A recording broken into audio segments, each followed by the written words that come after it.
Ethiopia is a country with diverse ecology and diverse climatic condition and an environment which is very suitable for agriculture.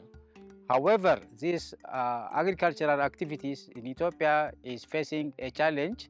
The effect of climate change is aggravating and increasing.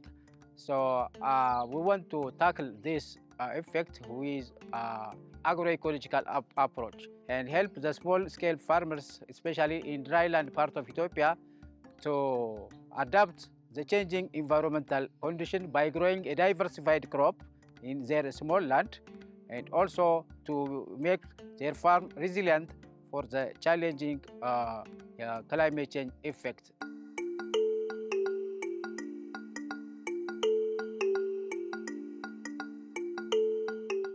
For the future, farmers cannot purchase chemicals. It is costly. It is harmful for the animals, for human. The price is increasing year to year, day to day. በኮምፖስት ሲጠቀም ምርታማ በሂት በመዳበሪያና ከውጭ የሚመጣው ወጪ ቀርቶ በኮምፖስት እየጠቀምክ ያለው ከዛም ስራ ዳሩ ላይ ፑሽፑል ነው የምሰራ። ፑሽፑል የሰራው ጊዜ ጀምሮ የከብት መጀመሪያ ከውጭ ነው የምንገዛ መኖ። አሁን ፑሽፑል ገቢ ነው፣ በጣም ይጠቅማል። ገቢም ይሄ ወጪ የሚወጣ ወጪ ቀንሰን ገቢ ገብቷል እንጂ ለከብቶችም ለእርባታም ይሁን ሁሉም ነገር ይጠቅማል።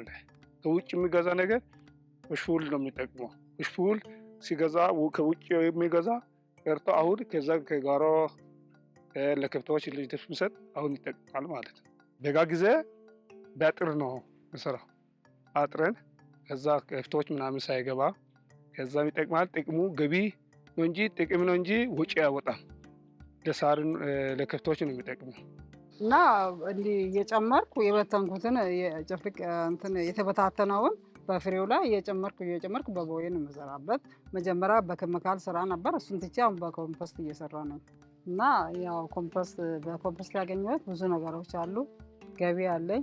መጀመሪያ ወጪ ነበር በኬሚካል እና በመዳበሪያ ስሰራ ወጪ አለኝ። ወጪ ሁሉ ቀርቶ ገቢ አለኝ። ለልጆችም ልጆች ዩኒቨርሲቲ ሌላ ክፍል እየተማሩብኝ ነው። እነሱም በሱም እያስተማርኩ ነኝ። ለኬሚካል ማወጫ ወጪ ቀረብኝ፣ እሱ ለልጆች መልሻለሁ።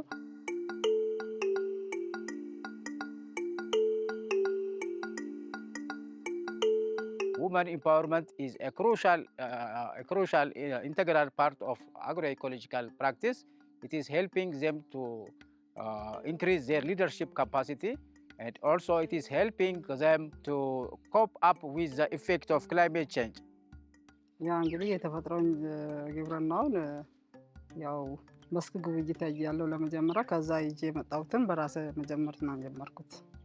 ብዙ ገበያዎች አሉ። ቤቴን አስተዳድር ያለውኝ ለማባሪያብን ኑሮም አንድ ላይ ትምህርትም እየሰጠው እኔም ለራሴም እየተጠቀምኩ ጥሩ ቤት ሰርቼዋለሁኝ። ኮምፖስት በጣም ጠቅሞኛል ለማለት ፈልጋለሁ። ያው ኮምፖስት የሚዘጋጀው መጀመሪያ የሆነ ቦታ ማስቀመጫውን አዘጋጃለሁኝ። ከዛ በኋላ እርጥብ ነው ሳል ደረቅ ነው ሳል አንድ ላይ አደባልቄ ጨምረዋለሁኝ። በአንደኛው ቀን ገልበጥበጥ አደርገዋለሁኝ። በደንብ እንዳይደርቅና እንዲበሳበስ እንዲብላላ ውሃ ጨምራለሁ። ከርክፈፍ እያደረግኩ ከስር ያለውን ከላይ ያለውን ከስር አደርገዋለሁ። ከዛም በኋላ እስከ 3 ወር ይቆያል። ከዛም በኋላ ጠቆር ትንሽ ይላል፣ ከተበላላ ጠቆር ይላል። እሱን እንደገና ለዘር ስፈልግ አወጣለሁኝ። ፑሽፑል ከዚህ በፊት እኛ ተጠቅመን መናቅም ካርቤን እዛ ሰርቶን እሷ ሲጠቅም እኛም እሷ ልምድ ሰጣኝ ሲሰጥ እኔም ጀመረኝ። ፑሽፑሉ ስሰራ 25 ጎኑ 3 ሜትር ነው የምሰራው። ከዛ መሀል ያለውን በሜትር ነው የምሰራ። መሀሉ በበቆሎ ነው የምሰራ። ከዛ ያኛው ደግሞ ዳር ያለውን እንትን ሳይሆን ያኛው መሀል ያለውን ትሉን ባክቴሪያ እሱን የሚሳብና መጎተት እንትን ማድረጉን መለሰ። ያኛ ትሉ ሳይበላ የእሷን የምከለከለው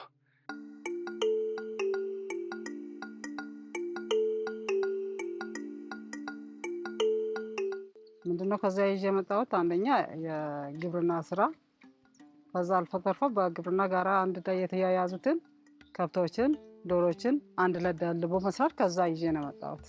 ተፈጥሮ ግብርና ሲሰራ ልማት ሲሰራ ማለት ነው። መጀመሪያ በጋ ጊዜ ሰርቼን በአርሰኝ ማለት ከዛ በኋላ በቆሎ ከነሱ ጋር ይጠቅሜ በቆሎ ቦሎቄም እንስሳት ሁሉም ነገር እንሰትም ሱካር ድንች ሁሉ ነገር የሰራን እየጠቀምክ ነኝ። አሁን ገቢ ነው የሚጠቅመው። ሁሉም ነገር ያኛም ሲጠፋ በቆሎ ሲጠፋ ቦሎቄ ይቀራል። ደጋ ሲመጣ ማለት ቦሎቄ ሲጠፋ ድንች ይኖራል።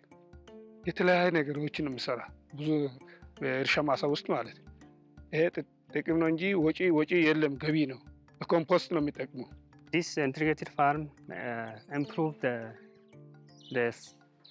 air condition, environmental condition, and as well as increase soil fertility, increase soil water holding capacity. That means once when the rain comes, it may remain for some days. Farmers can get balanced diet for their consumption, and also as well as to control pests and diseases of the crops that make the productivity increase. This integrated farm is environmentally safe, socially acceptable, and economically profitable.